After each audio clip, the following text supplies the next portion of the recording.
Welcome to the Jaron Jarvis channel. I am Jaron Jarvis. Today, I would like to introduce to you, sacrifices must be made. She was beauty. Perfection. The way her skin glittered in the moonlight, and pulled every set of eyes in the room to her. Sets of eyes belonging to assholes, ones who had never noticed her before. No, because before tonight she was always known as plain Jane. High school kids are as imaginative in their cruelty, as they are stupid. It made me sick, and with the nausea rumbling through me, grew a deep and overpowering rage. Why only now do they see how incredibly beautiful she is? Why did I spend all that time giving her the makeover she begged for, just to please these asshole humans? Why do their opinions matter so much? I had always told her she was beautiful. I had always adored her. From her dorky clothes she had exchanged for that ridiculous long formal dress, to her adorable freckles she had begged me to hide away with cover-up. Everything about her was perfect to me. The gym was stifling.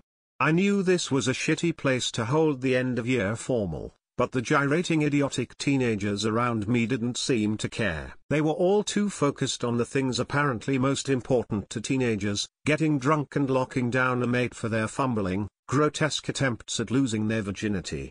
Hormones get the best of us, don't they? I'm sure every hotel in this podunk town is booked by horny teenage boys with pockets full of condoms. Of course I had the quintessential boyfriend, expected for every head cheerleader. A quick scan of the gym found him huddled with his dumbass jock friends, probably all formulating their game plans for getting their dicks wet. Uck. Jane made her way over to me, the crowd parting almost like the Red Sea as she passed by. She giggled and hugged me, thanking me for making all her dreams come true. Don't worry, baby Jane, the best is yet to come. We smiled at each other, and in that moment, I faltered. I second-guessed the plan. She was so stunning. I wanted to take her hand and run out the door, and leave it all behind. But she was too ready, and I was too stubborn. And there was a price to pay, a price too steep to ignore. So I pushed the doubts away, shoved them deep into the recesses of my soul, and gave her the signal. It was time. If I did not do this now, I never would.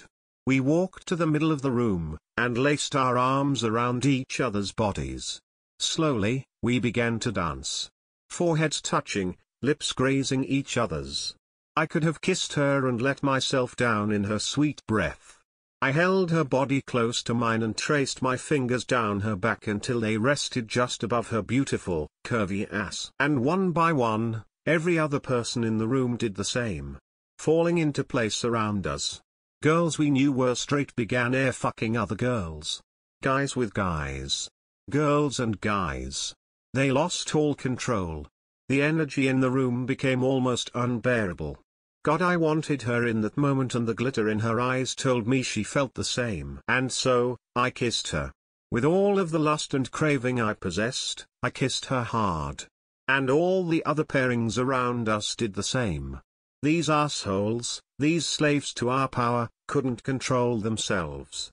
Clothes fell all around us. The music pulsed and surged through them all as they began to fuck, harder and faster, and the screams rose around us. The ecstasy was overpowering, for all of them except us. You see, a year ago, Jane was raped. It was horrific, and she was left pregnant and alone. Her parents abandoned her, the shame too much for them to bear.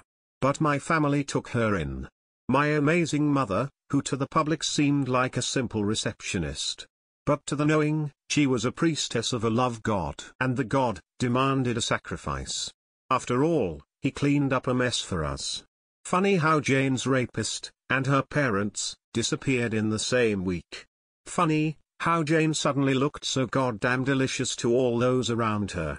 All those who bullied and taunted her, those who made her suffer and called her a slut. She wasn't a slut, she was a damn goddess. And now, they would all pay for their crime. Around me, the scene was one of pure terror. The ecstasy of the primal orgy had become one of horror.